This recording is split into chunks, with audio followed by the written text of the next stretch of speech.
Good evening, good afternoon, good morning, wherever you are. Welcome. Welcome to Facebook Live. It is the 26th of October, year 2022. It is the last day of October. So the next time we meet, we are going to be in the month of November. Um, Let me go ahead and introduce our panel today. I'm hoping that Kelly and Caesar join at some point in time. Kelly is our Qigong teacher, and Caesar is a channel and a spiritual teacher. Hopefully, they join. So there's Caesar coming in. Talk about Caesar, and he's here. And then we have Patricia here. Good evening, Patricia. And then we also have Ken here. Good evening, Ken. Thank you so much for joining. Thank you.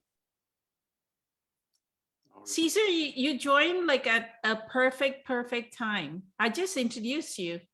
I was like, Caesar is going to join and then Kelly is going to join. So let me get started with the question.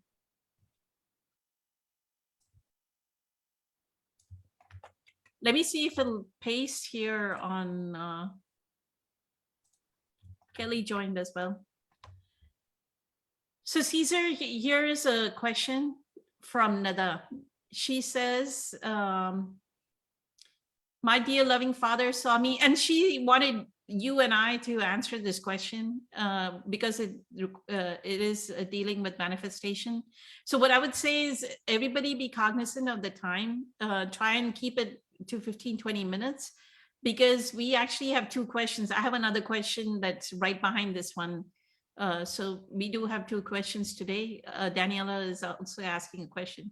So Nada says, my dear loving father saw me and my older siblings fighting. He used to say in the future, you will be in different continents and you will miss being together, so stop arguing. Today, we are actually in Europe, Asia, and North America, and we haven't seen each other for 9 years, although we are very close to each other. I'm not sure if I'm putting my question right, but is it what we wish for or what we repeat verbally, even without wanting it? I know like it's a manifestation, right? Is it what we wish for or what we repeat verbally without even wanting it? I know that in my examples have been more open and believing and receiving, and that it is there available to me in the quantum field. Therefore, it is available to me. But how do we do that consciously without being carried away? Also, how do we make sure that we are not manifesting things for our loved ones that they might not want? I'm not sure if my question makes sense, but I felt that your wisdom is needed. And she wanted you and I, Caesar, to answer this question. So if you want to get started and try and be cognizant of the time, because I'm going to pop the second question. After you're done, I'll ask Kelly the second question. Sure. Okay. Thank you. So this is involving more than one person manifesting individual realities, for starters. So by the three of you not being together, it's just not in your stars right now. Is it something you wished for? Um, it's hard to say. However, it's not something that all three of you have aligned with at the same time.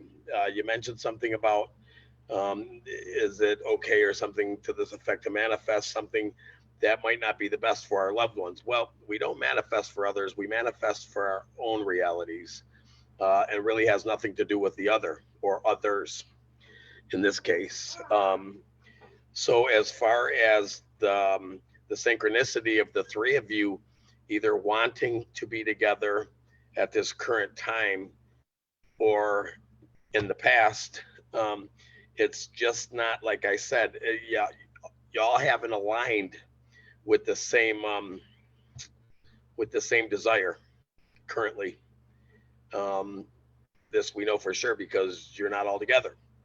And on the other hand, you guys are exactly where you're supposed to be at this exact moment.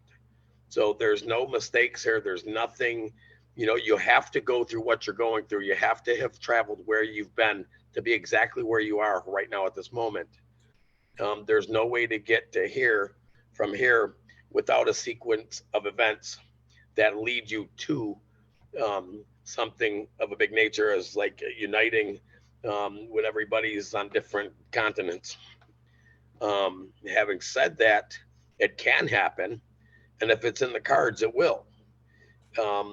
If you are trying to manifest this, I would suggest, I mean, first of all, I don't even want to say I would suggest, I don't know whether or not the other two individuals um, in this equation are wanting the same thing, that have that same desire of reuniting, regardless what your father said here. Um, well, of course, yeah, someday you're not going to be together. Stop arguing. Um, you'll miss being together different kind of in the future. Could be a different. So that probably did play a part. He used to say, in the future, you will be in different continents and you will miss being together. So stop arguing. So, in some degree, that resided in the three of you, and it did manifest. And it could have started with just a little notion or a hint or a thought or a saying, as your father quoted there. Um, but now is a whole different story. So, again, you have to have been through everything that you went through to be exactly where you are right now. Otherwise, you don't end up where you're at. I don't know if that makes sense or not. It's kind of philosophical.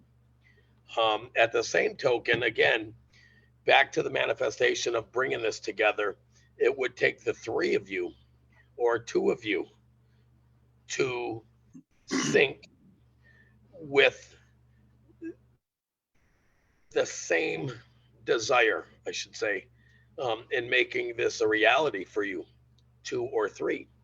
If all three of you has this desire and you can execute um, the law of attraction accordingly within the three steps, the contrast, the desire, get out of the way, and then align, meaning become a vibrational match um, to what the desire is. And when you have two or more players in the game, sometimes manifestation can be, I don't want to say easier because it's not easier, but it contributes more to the process. I think Puna mentioned last week how you manifested um, your nice fuzzy warm blanket and how speedy it came. So that is a real possibility. Timing is everything, though, but it's just going to be a matter of syncing with one another with the same desire to create the same vibrational frequency that is out there that you must align with in order to bring you all together to create the reality. I'm hoping this is making sense. So, and you can actually discuss this with the siblings and see how they feel. And if it is the desire of all three of you, things you can do, as Puna mentioned last week again, is you have to create the feeling as if you are already together. And examples of doing this would be, when you're sitting on the couch, just create the feeling of how good it feels that your sisters are there. Hope I'm saying this correct. Was it the sisters? My father saw me and my older sibling. Okay, your sibling, Siblings. siblings. So when you're sitting on the couch at night and you're bored, create the feeling that your siblings, both of them, are out grabbing dinner or shopping and they'll be right back. And how good that feels to have them in your presence again. Even though they're not in your sight, they're there.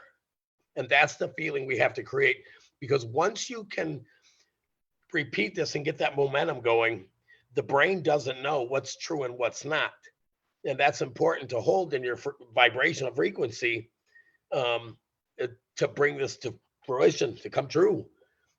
Definitely possible. And if all three of you can get that going and maybe even discuss it, but you also have to explain to them how you create the feeling in order to become a vibrational match to each other and to the desire. That's the only way that happens. And on the other hand, if it's not in the cards, it's not in the cards. If this is what the soul desires, then this is a reality already. And you really don't have to do nothing but kick back and enjoy life. And when it is to be, it will be. The manifestation part of it, people sometimes look at it as it's a task. No, it's not. If you, and again, this was discussed last week, so I don't know why I keep coming back to this, but you got to be careful what you wish for. If you're trying to manifest, 5 gallons of ice cream, that probably won't work out for you if it did show up. You'd be sore with the bellyache and the whole 9 yards. However, if this is something that your soul desires, that your inner being desires, it's because it already knows what's there and what's waiting and what you need. In that sense, all you have to do is still the mind, be present and pay attention to where the soul is leading you, where the inner being is trying to direct you. It's always going to take the path of least resistance to get you where you need to be. And if together is in the cards or a part of your timeline, it will be 100%. There's not even a question. I can tell you, I do feel like this is going to happen in the very near future. If maybe that's some hopium for you. But again, a manifestation can be really, really fun and exciting because either way, you have created everything that you ever brought into your reality yourself, your own doings. Abraham Hicks talks about you either create by default or you create knowingly, consciously. So either way, you are the creator of your reality. Always, you're responsible 100% for everything that's ever showed up on your timeline, in your reality. And it will continue to be that way. The question is, are you doing it deliberately or unconsciously, meaning not knowing? So it's fun to play with it in the sense that, is this where spirit, is this where the inner being wants you to head in that direction? And if you can pick up your intuition is your best friend. It's your best, how can I put it? It's your best guide, it really is your best guide and your best friend. It's never going to lie to you. It's always going to lead you exactly where you need to be. It's like your crystal ball. So the more you can tune in to what your soul is trying to get you to tune into, the easier the manifestation becomes, because now you are aware of what's needed and in which direction you're headed, and you can flip flop the two and get the answer to either one just by my soul's pushing me in this direction. What is it that my soul is pushing me towards? What is it trying to manifest? Where is it leading me? It already knows what's good. It already knows what's there. And it's just kind of always nudging. Pick up on them little impulses at all times.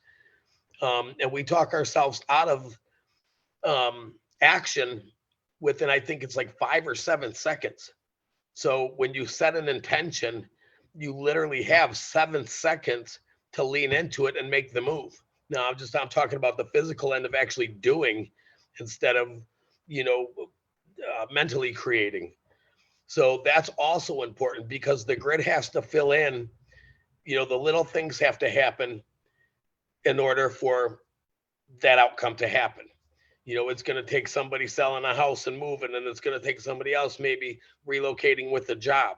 And it's going to take somebody else to say, hey, I've got 2 extra bedrooms or houses are cheap here.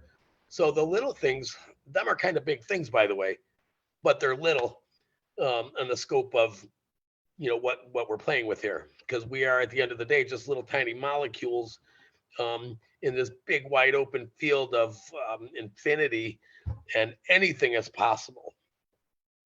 Even manifesting a reunion of sorts, maybe permanent, maybe temporary. A visit would be awesome. Just the 3 of you together, I know would be amazing for you. And I'm sure your siblings feel the same way. It sounds like y'all have a great relationship, and it is the desire of all 3.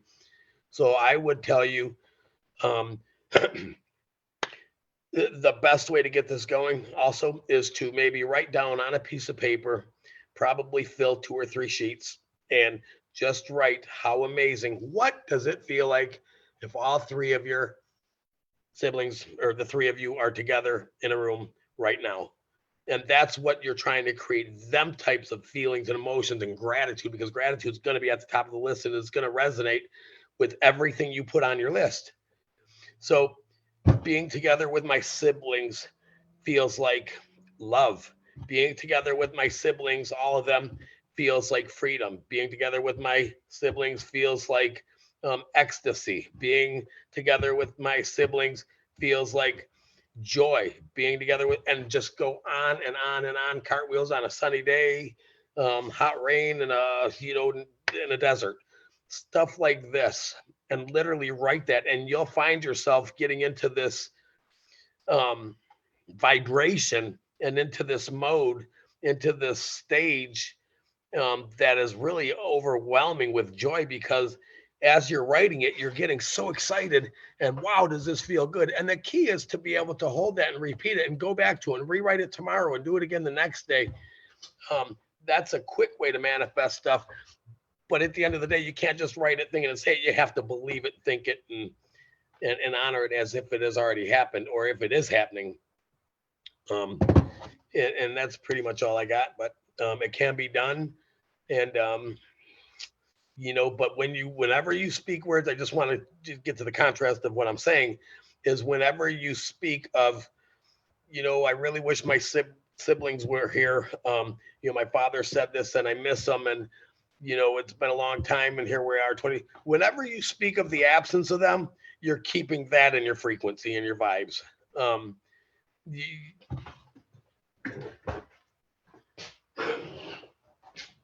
Maybe she never seen the stick there. So on this end of the stick are all three of your siblings together over here. On this end of the stick is the void of your siblings all together. This is the middle. This is the balancing point. Whenever your thoughts are slightly on this side, meaning the void, you'll be saying things like, I really miss my siblings, or maybe one day they'll be here. It's been so long since I've seen them. You're just slightly on that side of the stick, but you're still on that side of the stick. The object is to be on this side of the stick. And the closer and more strength you give the emotion of them being here, which I'm guessing is gratitude, joy, love, excitement, things of this nature, this eventually will tip and this will be the reality. Because one way or another, there's only two choices when manifesting. It is or it isn't. So be careful what you say, be careful what you think. And you create the advantage by being able to write down how it feels to be right here, what that feels like to live it right now. It's in your vortex, it's in your timeline. All you got to do is align with it, and it will be. Thank you. You are incredible. Thank you so much, Caesar. Perfectly said. Perfectly said. So I will add on, since she wanted me to comment on it as well, I'll add on to it. What Caesar said is perfect. Dr. Joe Dispenza also says the same thing, that if he wants something, we are not. So he has a meditation called Tuning into New Potentials. It's a specific meditation to do a manifestation. And the way you do that meditation is you write a letter, like you say siblings, S for siblings, and you put squiggly lines for energy around that letter. So you're imagining the letter, but every time you imagine the letter, you actually write down, okay, what do you want with your siblings? You want to have time with them. You want to spend time with them. You write what you need with them, like on one side.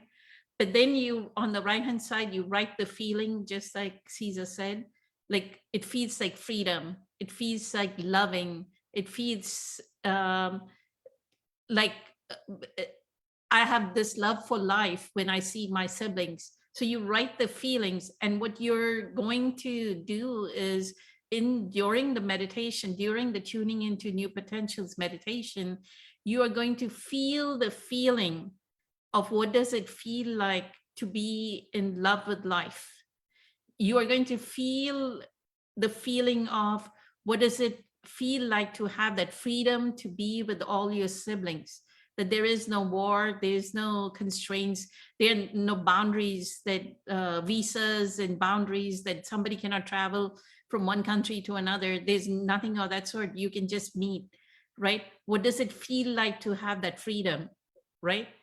Going back to her question, what we wish for, what we repeat verbally, even without wanting it. So it's not so much as what we wish for or what we repeat verbally, even without wanting it. Somehow, when the dad said those sentences, it became a limiting belief in the children.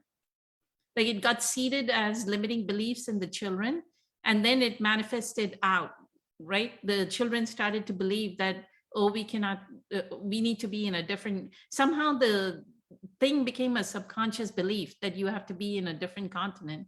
But Caesar gave a perfect example.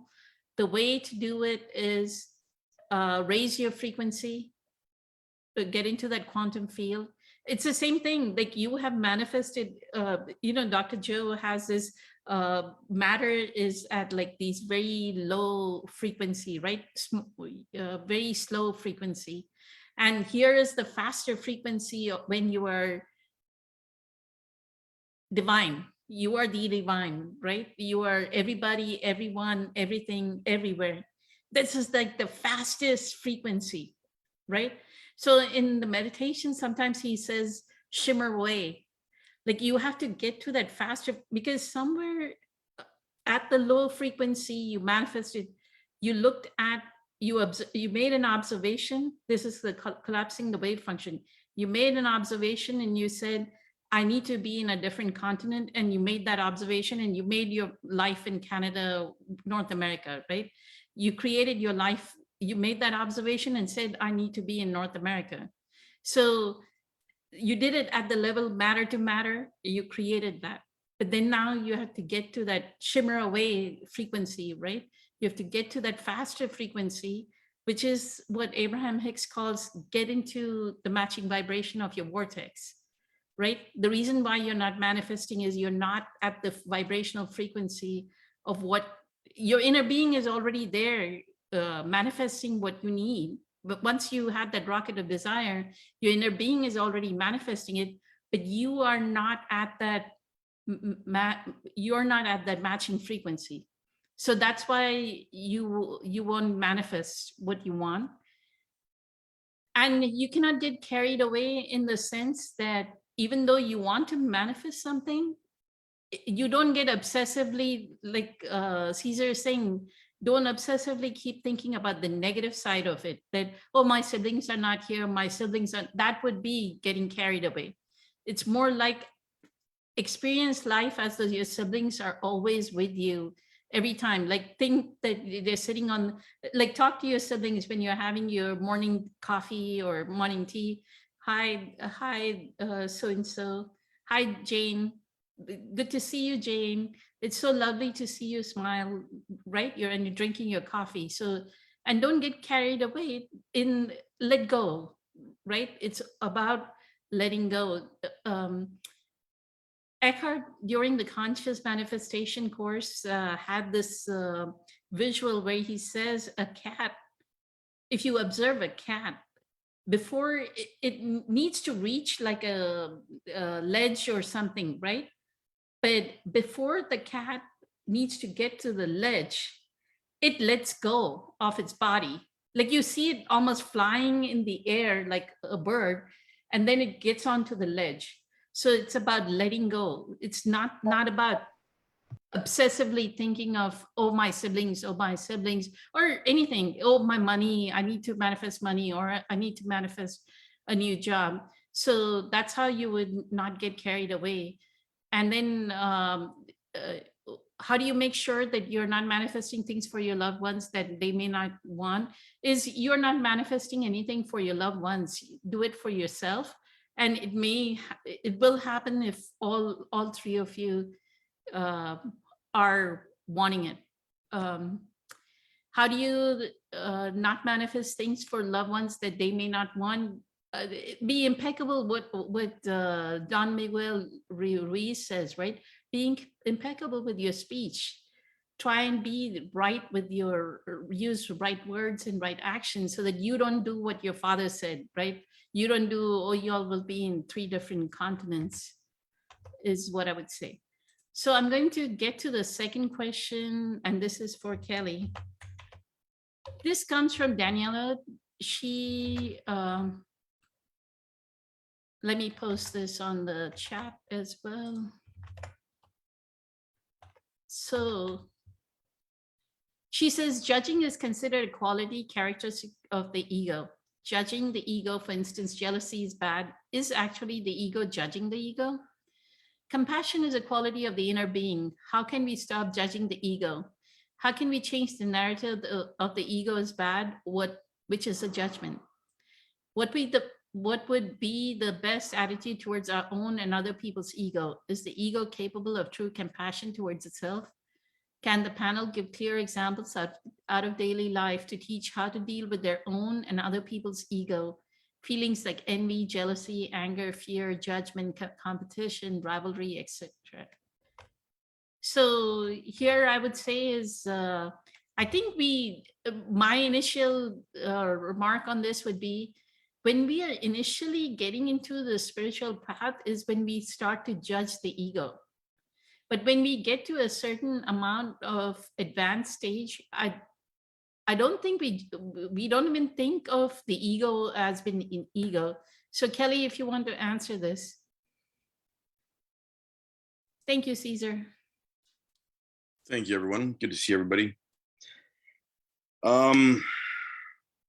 So this question brings up a very, very important need to understand the difference between judging, which is ego-based, and discernment, which is heart-based or alignment-based. When we still the mind, when we actually practice stepping away from judgment and fear, it's discernment replaces judgment when we advance in our understanding of ourselves. And this can only happen when we understand ourselves and when we understand where our ego came from in the first place. When we unpack and deconstruct our family stories, our society stories, and our cultural stories. So it's really, really important to be educated about the historical and societal context, the environment with which you were born in, and understand the psychological impact, both conscious and unconscious, of the elements contributing to why you would judge something in the first place, how you would judge it, and why you would judge it. Compassion is actually a quality of love. Compassion comes from understanding love and loving ourselves. However, people also do this thing where being compassionate is where they take on other people's issues and other people's drama. And this I've seen tremendously in the environmental community and the spiritual New Age community here where I live, which is one of the reasons why I no longer participate in either. Because people do not seem to understand the ability to practice loving kindness and to practice loving kindness without needing to demonstrate being compassionate. Because if you're practicing loving kindness with yourself, then you can practice loving kindness with others. And when you practice loving kindness with yourself, you have to stop judging yourself. And when you practice not judging yourself and just accepting and allowing your thoughts not to get attached to a particular thought as a defining moment or defining piece of information, but to understand that all information is an aspect of your own perceptions and your interactions with your own stories. So this is a multi-layered question here.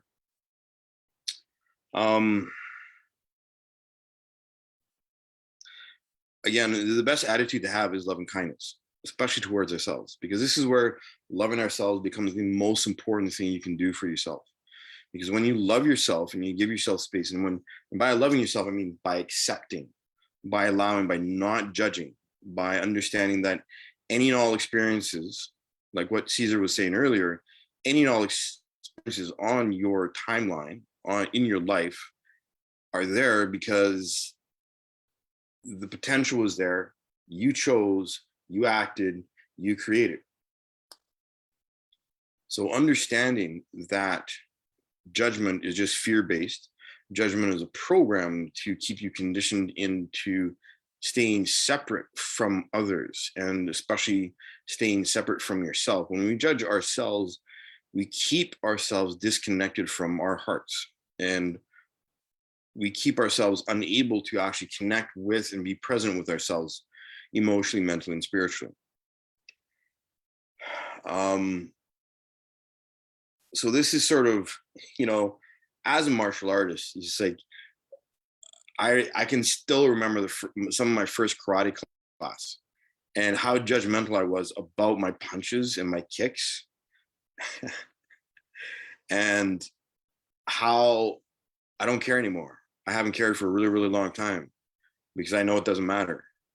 And this is one of the things where people get wrapped up in the concept of judgment, and they don't understand. It's hard for them to understand that judgment doesn't matter, because judgment is all ego based. And until you move out of an ego based thought process, you're going to be using judgment to define your reality.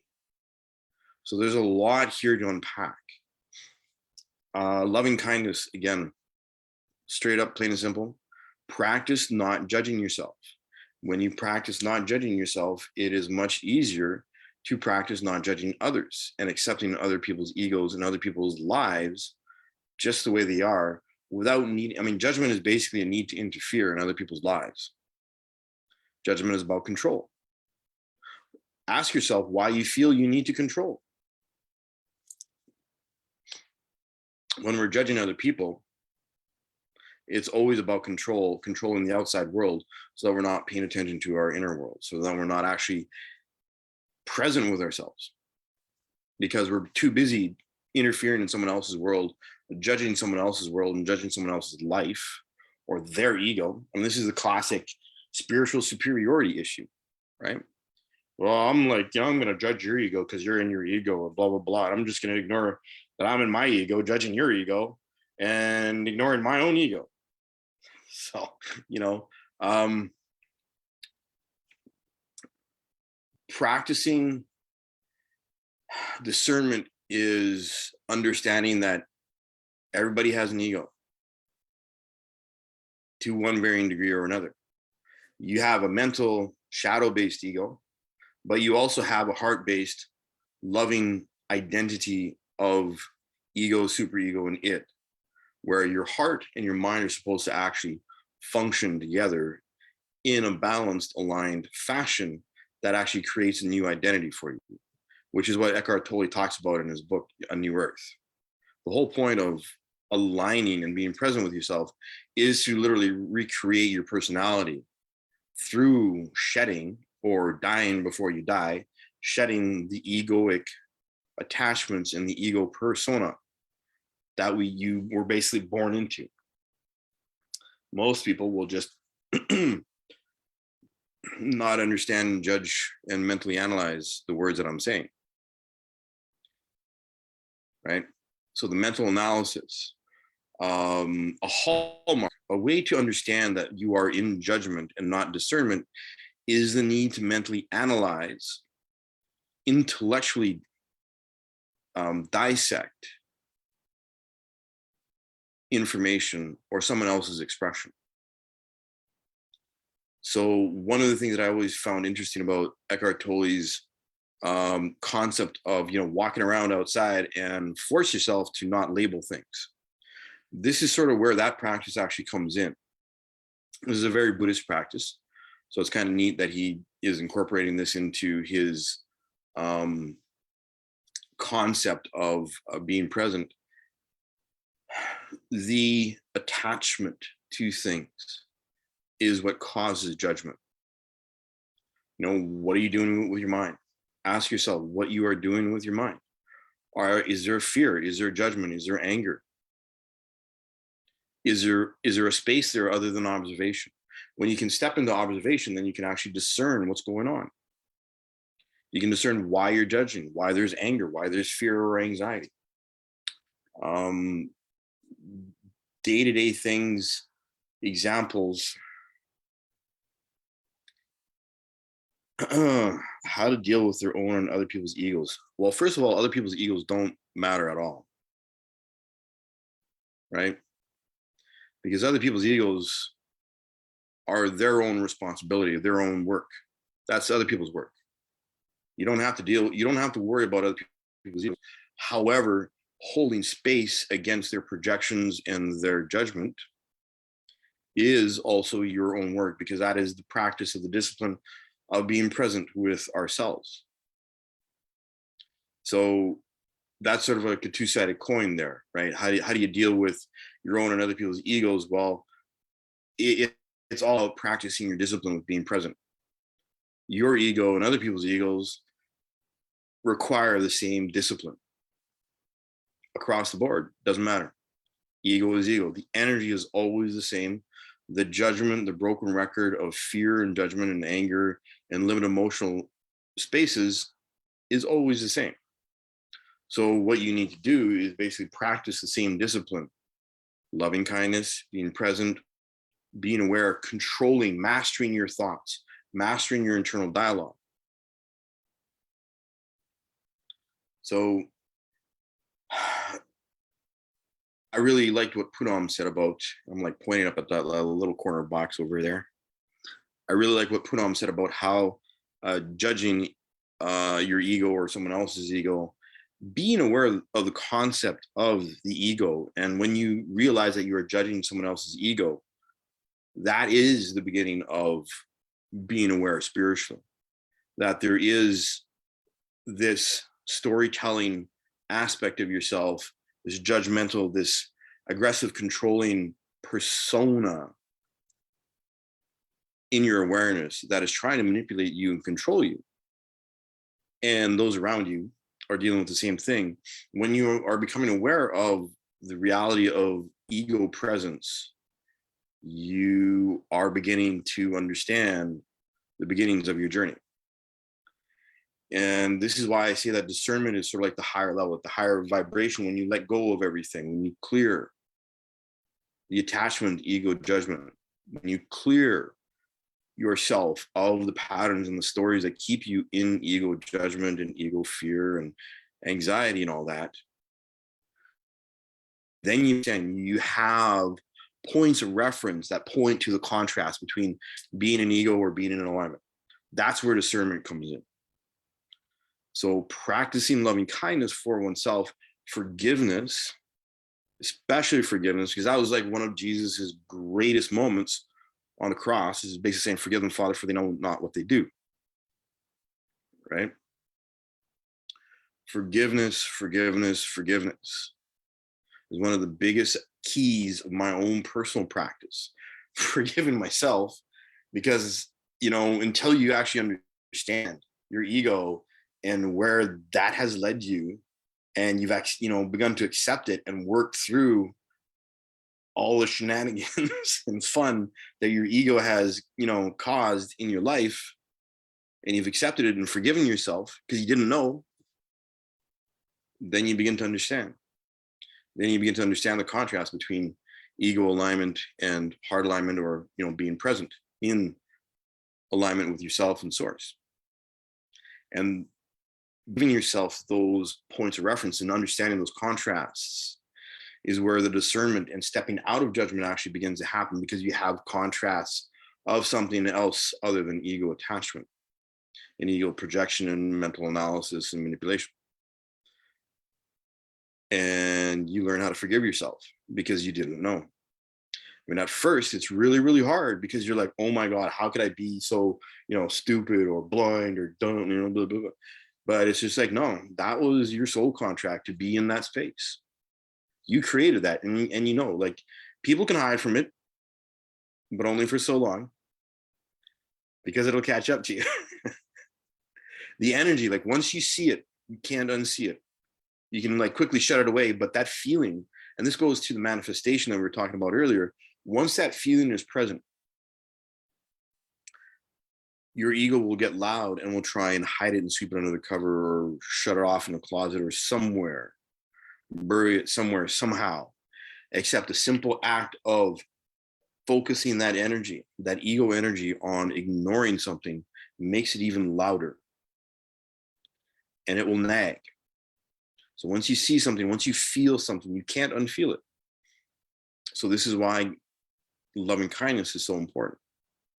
And acceptance and forgiveness especially is so very, very invaluable and priceless, because our ego doesn't like to forgive.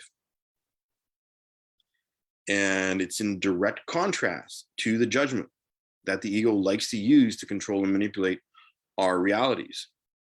So when you're actually using forgiveness, and it is one of the universal laws.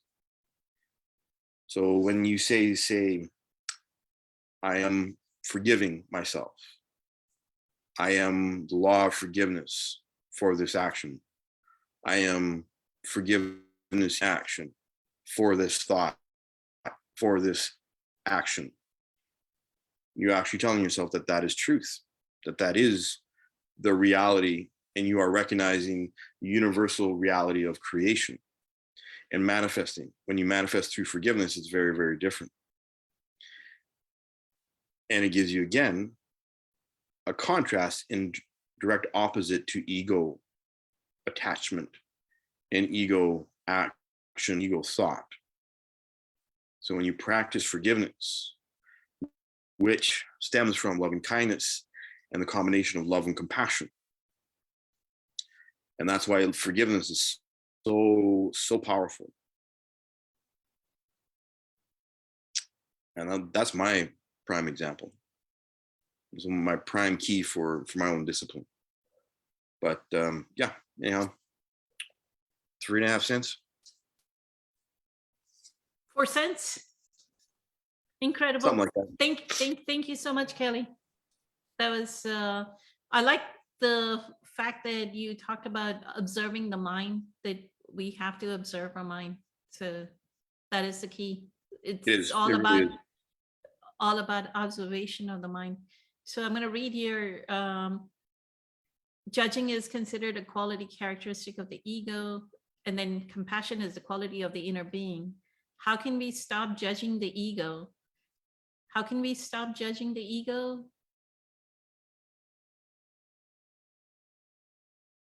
It's like, stop having a narrative in your head about what's going on in the external world. So you'll stop judging anything, not even the ego, right?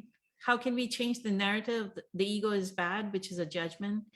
The ego is not bad. It's like Kelly said, it's an observation. You have to observe. So your default programming, your conditioned patterns of the past, which is the egoic patterns, is what brought us to our pain and suffering.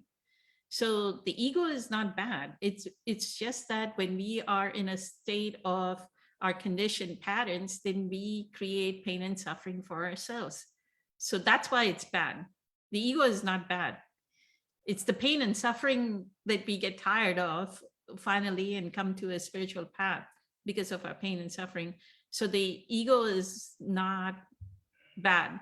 So to label that the ego is bad would be something that you are creating a narrative that ego is bad. Ego is not bad. It's just that the ego will lead you to pain and suffering.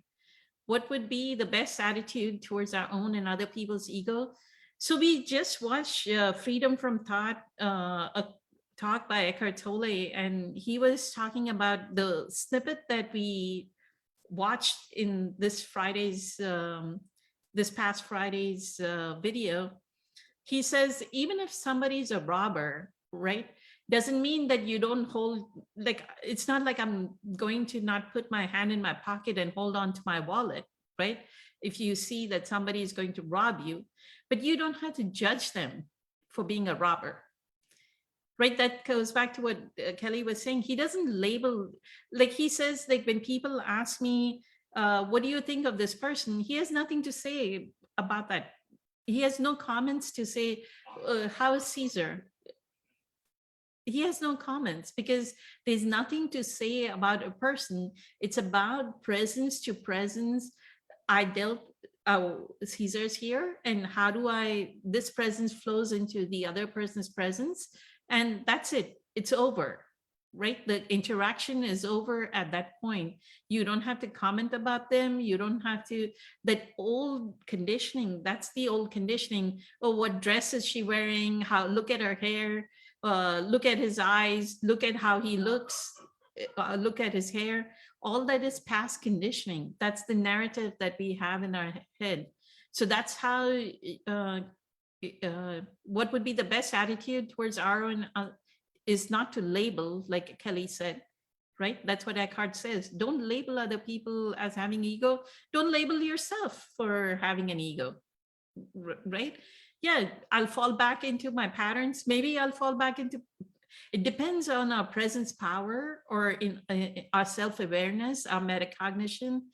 Dr. Joe would call it metacognition. Eckhart would say presence power. That how you observe your own behaviors, right? Are you doing your conditioned pattern of feeling jealous and angry and fearful and judgmental about people? Or are you observing your pattern and going, oh, here comes my feeling of butterfly, like that icky feeling of jealousy in my pit of my stomach. So I'm going to see that and not act it out, right? Then that's where you start to heal your jealousy, or you heal your envy, or the same thing with anger. Everything, the gut brain, this gut has the maximum amount of neurons. People say that it has the maximum amount. It's its own brain. The gut is its own brain. Energy center 2 is its own brain, right? So it gives you all kinds of signals constantly. So listen to your body. Are you referring to the Laura Dantian? Is that what it is called? That's Laura what it is. Dantian? Yeah. Okay. Yeah. Okay, perfect. Literally Yes. the engine, all the neural nodes network that built you when you were in the womb actually stay in your body right in that location. Perfect. Yeah, that's why the vagus nerve and the gut brain connection is so important. Exactly. So listen Why to I mean it. my broccoli. Listen to it, right? Listen to it. So that's all there is to it. There is no, you don't have to judge the ego. You don't have to judge the ego in yourself if you fall back. If you take 2 steps back, you took 2 steps back, it's okay. Now take 2 steps forward, right? Initially, I mean, we've been doing this for a decade, more than a decade, right? So initially you'll fall back, you'll come forward, you'll take 4 steps forward, 2 steps back, 5 steps forward, 3 steps back, 5 steps forward. But at some point in time, it just becomes forward, forward, forward. You won't slide anymore, right? So it's okay. Ken, did you want to say something about this or the other question? Both are Yes, available. Thank you. I want to say both speakers were phenomenal. I mean, really so incredible. And I was going to bring up a few things on Caesar's talk. And at the beginning, when the father was saying about to the siblings fighting, he used to say, in the future will be different. Continents in you will miss being together. So stop arguing. So that there is, I love Caesar's explanations on how they're acting, or how their energy will vibrate with a different frequency. And to me, just also saying that when they were fighting, so if they remember each other from fighting, that's going to be a low energy frequency. So just allowing them to feel an upward frequency, they'll have to identify where they are at in their own ego when they were fighting, or work through that before it would happen that they could get together. And so that there made so much sense. And then a lot about with Kelly about the judging qualities of the ego, when he was mentioning about loving yourself. And that, so if there's any residue of attachments in any area, that will bring up blockages, that will not allow the truth to come to the surface. And when they really do love themselves, that love in themselves will be reflected back on the people that they're trying to talk to. So it's something where it has to go through you first. I can't give you, no one can give you anything until it's within that person, until they fully understand it. And with loving yourself, it actually pushes you forward. And even if you make mistakes, it's like, it's something where I can remember how long it took me to confront certain issues. And now it's so obvious that my issues were my own ego, were my own woundings. So I wasn't going to go push myself forward. But that uncomfortability, when it came up, that's where I needed to push through. It's almost like a woman giving birth to a baby, 9 months. Well, there's certain stages that they go through. And to me, it's really the same analogy when we're actually working on ourselves, that we need to push through certain areas. When it talks about the jealousy, envy, being judgmental, it doesn't really matter what it is. It's something that those negative traits will actually push people away. And just on the attitude, the tone of the voice, it won't come out loving. So having that loving energy will actually bring you home. It will help you wherever you're at. And it's something where I just, I'm actually experiencing so much of this actually on a daily basis, because I'm in a place where I am loving myself. So here I am talking about it and realizing how the universe actually will give you the experience that you need to work through. So if you are an ego and you haven't worked through it, it will bring you to another ego so you can see it in somebody else. And that there is your reflection. So it's something where that loving energy loves us so much. And when you really start realizing that, you can push through anything. So excellent, excellent topics. Thank you. Beautiful. Thank you, Ken. Thank you. Patricia, did you want to say something about any of these two topics, or any questions for Caesar and Kelly? Both are here. Thank you. How did you know I would have questions? Yeah, I enjoyed it extremely, very well. Like, oh, in regards to first question, what came up to me is that in that moment, right, when the father said something, the energy must have been pretty intense, or they got scared. It almost felt like a threat, because they were probably misbehaving, arguing, right? It was like a bad energy.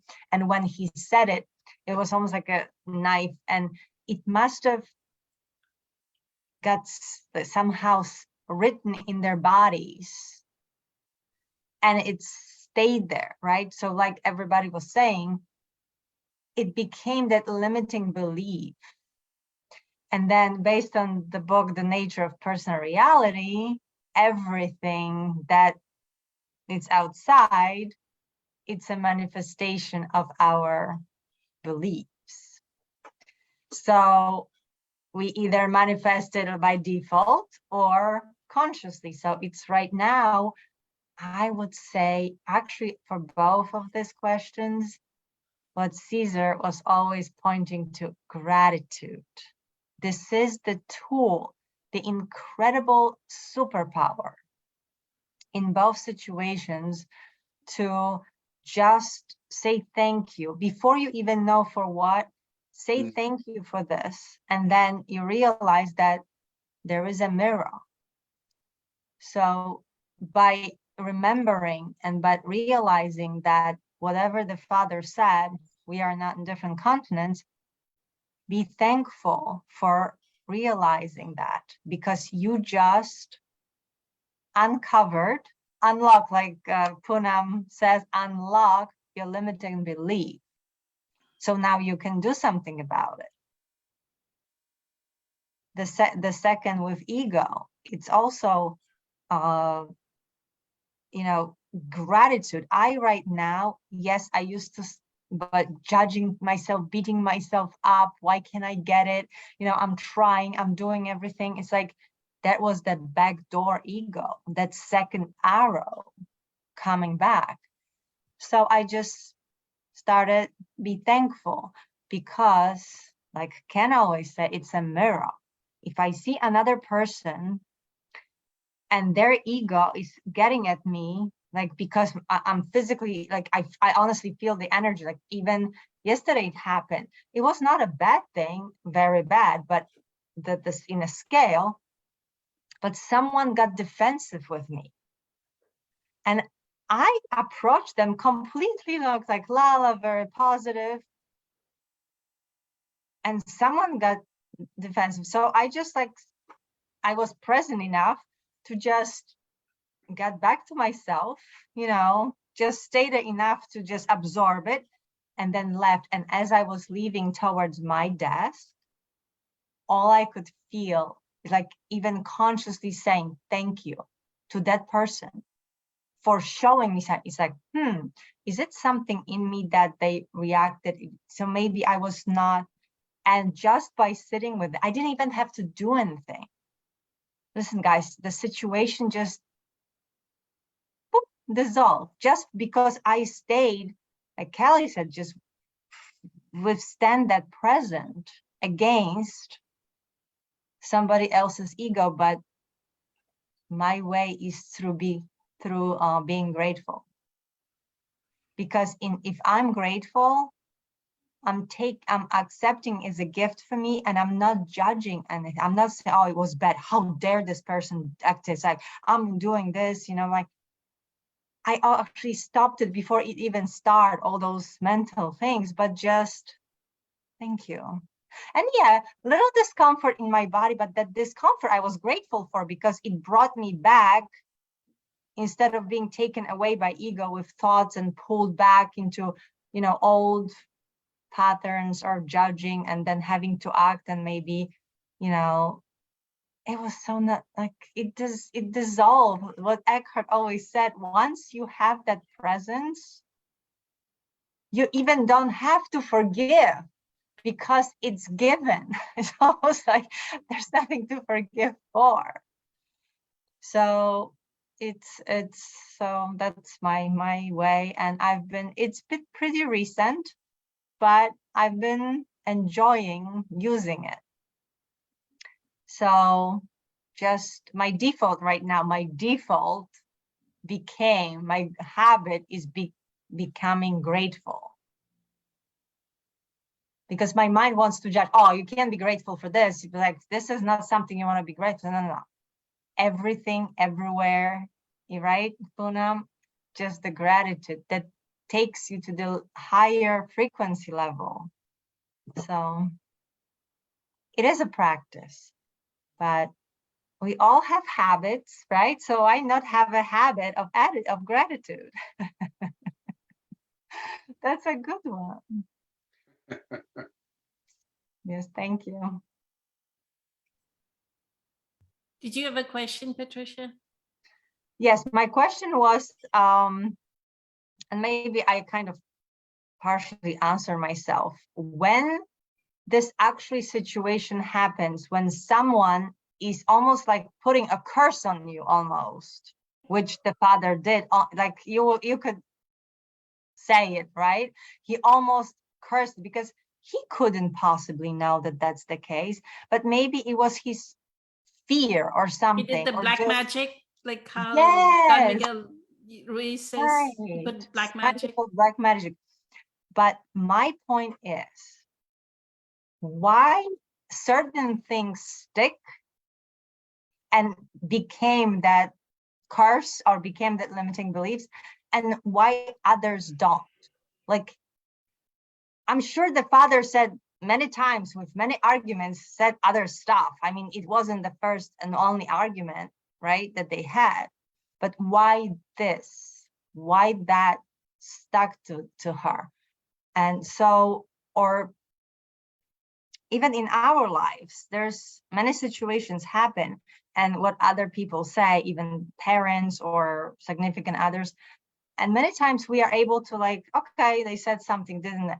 But certain things, even the almost predictions of the future, almost like a threat sometimes too. Oh, be careful because, you know, and certain things like almost, I don't know if knowingly or not knowingly get in us. And Like you then talked about the in our potato thing. subconscious mind, it kind of stick. Why certain things stick and others don't? Like so I had it in my life. Certain things, some people, something happened. Like my father obviously said a lot of mean things, and because he had anger issues, you know, he physically beat me because it was disciplining, right? Way in old generations. But certain things stuck. Like he said that I will never make any man happy. So the way Dr. Joe Dispenza explains it is, so how we think and our emotional state creates a state of being. What happens is when we have something that is going on that is emotionally very charged, like he says, everybody in North America, if they think of 9/11, everybody, when you say 9/11, they know exactly where they Yes. were at I that point know. in I time, was in Poland. I knew how. I still where they have. were. It's embossed, right? The Mhm. memory is embossed. That's what happens with these kind of things. The memory gets embossed because you're in that highly charged state, like you're fighting, right? But you're fighting with your siblings. There's Trauma charge, like bond, trauma bond. trauma. So there's like a charge in you, and then boom, Yep. neuronally, the neurons get stamped. You want to say something, Kelly? Go ahead. Yeah, the reality of where people are when they're younger and how fragmented they can be emotionally and mentally, energetically, how unaware they are of themselves can leave them open to a parental figure stamping them or embedding trauma bonds into their energy field. And this is done many ways. This is done overtly through, physical abuse. Emotional, mental abuse is, less obvious sometimes, but no less impactful. The reality of trauma bonds, what Eckhart Tolle calls the pain body, in terms of the pain that is embedded in our energy field, the belief, right?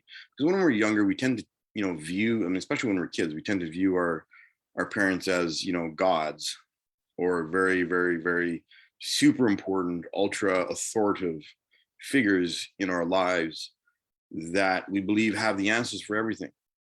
And, usually when kids are fighting, siblings are fighting, they're not very conscious. They're in their egos. They're trying to establish their role in the family, their identity as, what level of power they or control they can exert in the family dynamic. And this is all trauma bonds. This is why looking at all the family stories is so important, because when things like what this father did, it's like, oh, you're going to be on different continents, so you better get along.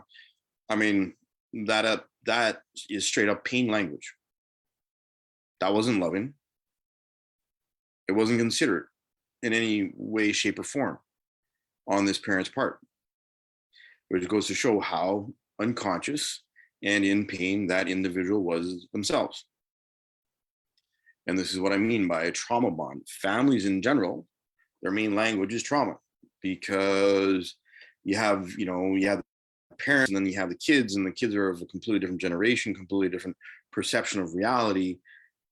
And the older generation, the parents, most parents raise their kids with some form of control and or mental emotional leveraging, which is basically another trauma language of control, to get the, right kind of behavior out of the kids so that they can be perceived as an acceptable and good family.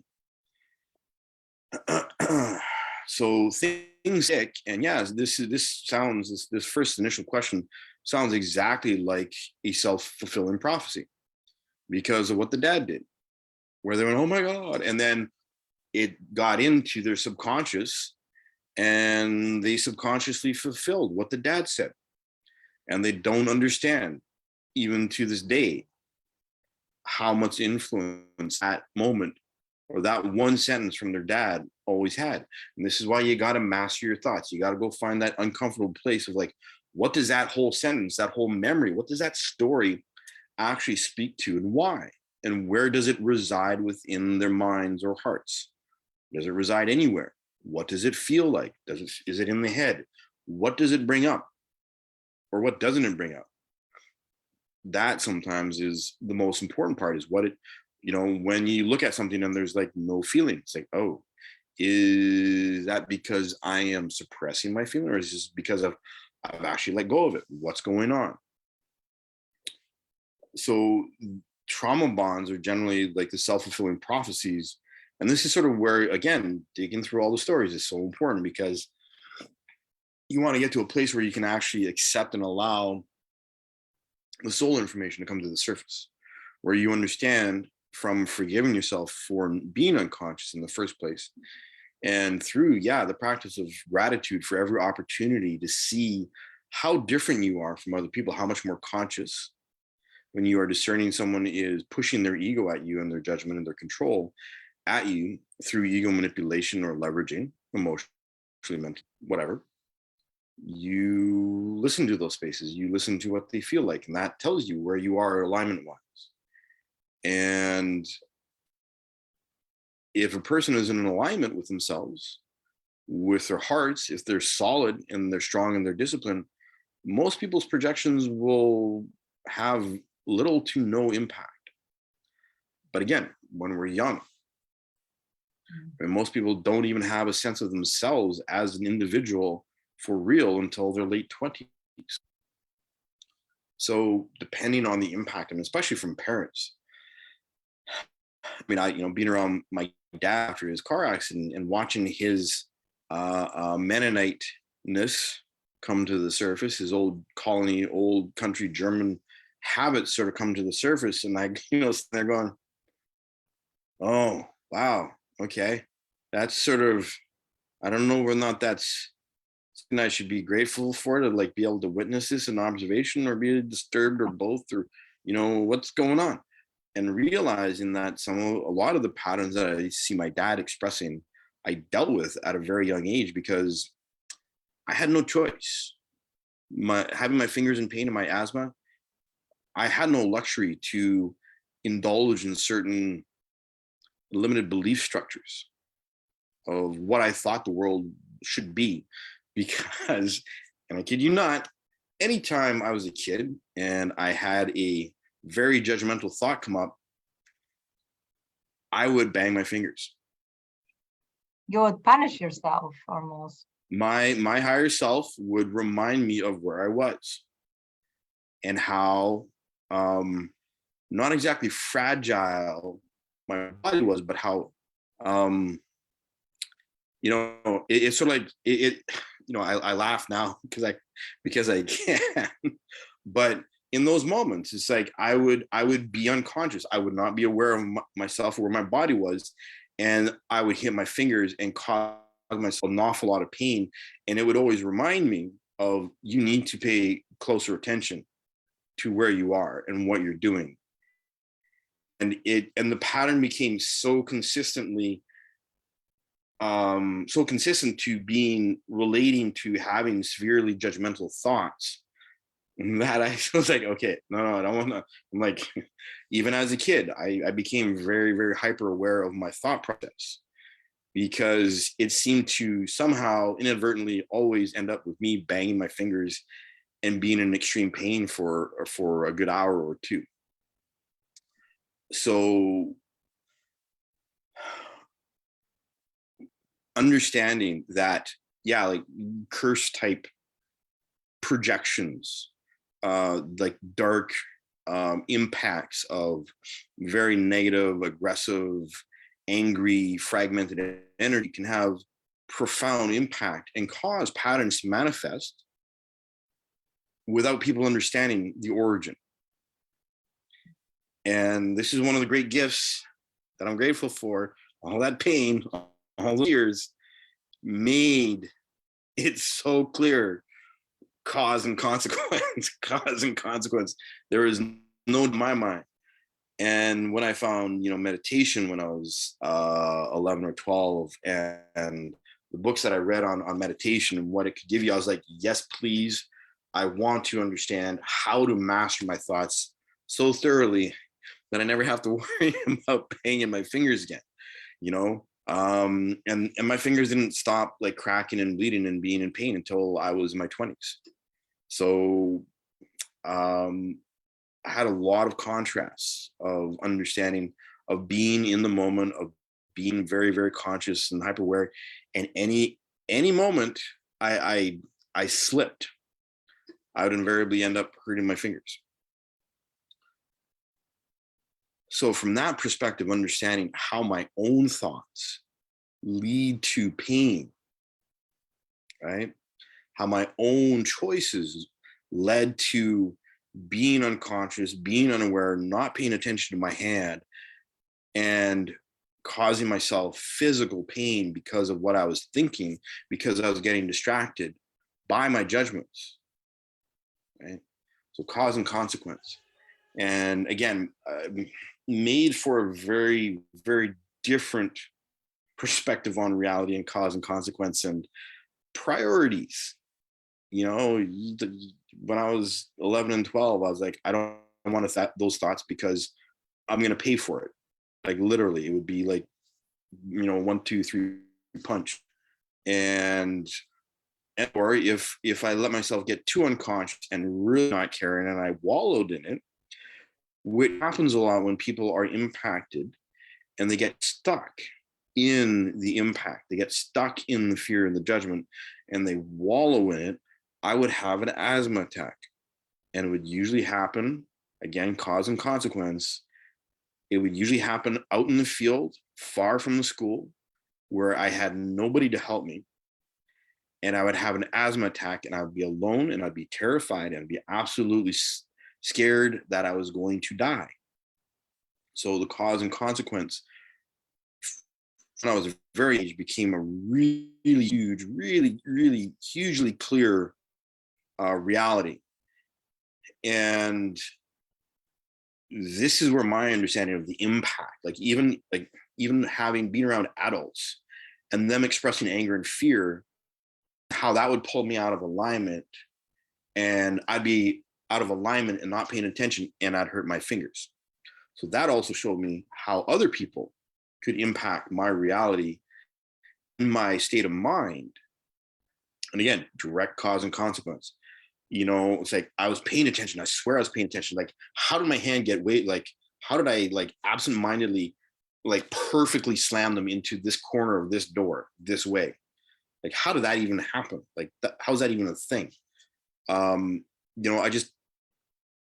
It became very apparent that mastering my mind would keep my fingers not entirely safe, but a heck of a lot safer. And that the people around me, if they shocked me or got me upset, or again, what I now understand, if they pulled me out of alignment, I would pay for it. So from that perspective, understanding how this parents, angry comments to these children fighting, that's a heck of a lot of aggression, which is, really emotionally traumatic, to be perfectly honest, that level of aggression, whether or not people look at it that way or not. I mean, being on the receiving end of that kind of aggression from, I've heard other adults say this to their kids as a child, growing up. It's like, I don't want to be in this house anymore. Like, what? Especially when I was learning the cause and consequence and direct correlation. I'm like, I'm not, it's like, I'm going to just hide my hand under my armpit here and make sure my fingers aren't anywhere near any solid objects, because I don't want, I know this feeling. I know this feeling. And it's like, and that's like, sometimes I would just stick my hand in my pocket and I would still bang my hand in my pocket because the energy was so heavy, so low vibration, that it would cause me to stay unconscious and out of alignment until I got home, until I was able to center myself. So the heaviness and the impact of verbal expression is not to be, understated. And it is really, the way that we use words and the way that words have vibration and the way that we can get super attached or attached really intense energy to words and judgment is not to be understated. And this is why mastering our thoughts is so important. This is why practicing forgiveness and practicing gratitude is so important and helps pull us into alignment, because it's completely opposite to judgment and fear. And allows us. would that help Nada right now if it was like completely turned around and each of the siblings were consciously now so grateful of the fact that they are on different continents and how Right. wonderful their life been and where they came, and all of a sudden Right? somehow life will, because they completely accept Right. that fact, and that they are exactly where they're supposed to be, and maybe then they will somehow be together. Exactly. So- Exactly. When we reject the outside world, we are rejecting our own participation in creation. When we reject our own participation in creation, we reject our own ability to create and our own ability to accept, our own ability to be in gratitude, and our own ability to forgive. So you're absolutely right. I completely agree with you. Brilliantly said. Yeah, what happens if they suddenly go, oh my God, we're so grateful for this amazing life and everything around us, right? Boom, 3 days later, they're all in the same city, having coffee together, right? Even the realization that they got programmed at age 6 or 7 will Yep. unravel the Oh, yeah. DNA. Yep. Unravel the neuron. I wanted to ask Caesar if he had something to say. Thank you, Kelly. My pleasure. Caesar, do you have something to say about what Patricia just said? Which part? Fill me back in. About how the father said that, how it was created into the reality. Why did that become a limiting belief? How did it get embossed into their minds Well, as it's children? so we may in fact even be giving this too much credit, perhaps too. I believe likely, like somebody had said, it was, the subconscious is what's responsible for always doing this. The conscious can only process so much throughout the day, and tries to ration things out and whatnot. But the subconscious likely picked that up. It's not likely that they all looked at each other and went, "Oh my God, we're going to be on different continents someday," and then they thought about it for the next 20 years. And holy cow, there's whoa. And maybe the father knew that they would be splitting up. Maybe this was maybe he just knew. It was already planned that way. Who knows? We don't know. But the fact of the matter is, definitely, as Kelly just said, it was put out there. It could have been a prophetic word from him that he, knew this in advance and he was trying to warn them. It's possible. But again, he said it. It happened. Now that could have just been, in the vibe of the girls or the siblings for all these years, and it happened that way. It manifested quite simply. I think Kelly really just hit it on the head, honestly. But yeah, I mean, I don't know if I would give that too much consideration as far. But no, my question was really, Caesar, if let me specify, is that I'm sure there are other thoughts said maybe even in the same level with anger, because my own example, like my father said a lot of things similar in very angry state. I mean, it was happening so often, why only certain things? Because we are Got not so in an stuck. emotional state. We are not in an when the other angry situations happen, we are not in the same emotional state where it gets embossed. Yeah, right Mm. on. You'll become a match to it. This particular just like the 9/11, right? We become into an emotional state. We just get frozen. You don't freeze.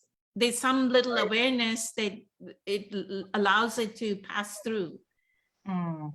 Right? There's Right. some awareness at that time, even as a child. So is it random though? Is it just coincident that just this one? It might have been something else No, the there may next be week. quite a few. There may be quite a few. This may not be the only situation where which got embossed. There would have been a series of situations that got embossed, just because there are quite a few series of situations with your father that are embossed, right? There's not one incident that you talk about. There's so many incidents that you talk about your father, right? Mhm. So it's the same thing, that embossing, every time that there was like sudden freeze, right? The neurons got frozen, then it got written. The neural network got written, and then it got hardwired in the brain. And now we have to undo that software programming that was done into our Yeah. brain. We have to undo that. We have to get into the, that's why Dr. Joe says you have to get into the operating system and erase it, right? Just like Like override it. Rupert Spira talked about that wave, they're stick figures, they're deep stick figures in the sand, and let the beach water from the beach like wash over it. But how many times does, if it's that deep stick figure, you've deeply ingrained it in the sand, then how many times does the water have to wash over it? That's the water of awareness. We have to wash over it, wash over it, wash over it, wash over it. Observation of our mind that, hey, I have that embossed in my head. I don't need to think about it, that I need to be on a different continent. I can see myself being on the same city, same location. I can see my sister moving from wherever she is in Asia, and I can see my other sibling moving from Europe to North America. I can see us together, right? And the That's beauty is we got FaceTime and Zoom and all that stuff. So I mean, really, they can be together all just in a through technology. the other thing that I would say is it's not only gratitude, it also is being of service to another that raises that vibrational frequency. The reason I say this is one of the things that Dr. Joe Dispenza, and I've talked about this during group meditation, one of the things that happens during an advanced retreat is a coherence healing, which is we were 1,800 people. We had 200 healies during, so 1,600 people were designated as healers, right? In the way he prepares us to become a healer in the meditation, the moment he says, what does it feel like to give life to another's life? Oh my God. Your vibrational energy, like you'll feel that energy, like you're getting your heart in sync, heart, mind, one heart, one mind, one heart, one mind, one heart. I mean, as women, we experienced giving birth. I can only compare this, what you just describing, to what I felt. It's not even that. No, It's totally, it's unparalleled, the joy that you feel about giving life to another's life, right? Because But they're what teetering does on death. Giving life to a newborn is just giving life. This is a person teetering on death, and you're giving life to them. They have some kind of stage 4 cancer, they have some debilitating disease, and you're giving life, and you're raising your vibrational frequency to give that life, right? We're about to wrap up, Caesar. Yeah. So Okay. I just wanted to say that that feeling of being able to give to another, it's unparalleled. So that's another way, other than gratitude, this is another way of being of service to another. So find ways to be of service to another, and you'll just raise your vibrational frequency to the highest frequency. So with that, it has been an incredibly amazing evening. We had a great conversation. Both questions were relevant. So eternally grateful to Daniela and Nada for posing the questions, and to all of you Yeah. for being here and making it such an amazing conversation. Many blessings, much love. Have a Yeah. wonderful evening. Bye. Good night.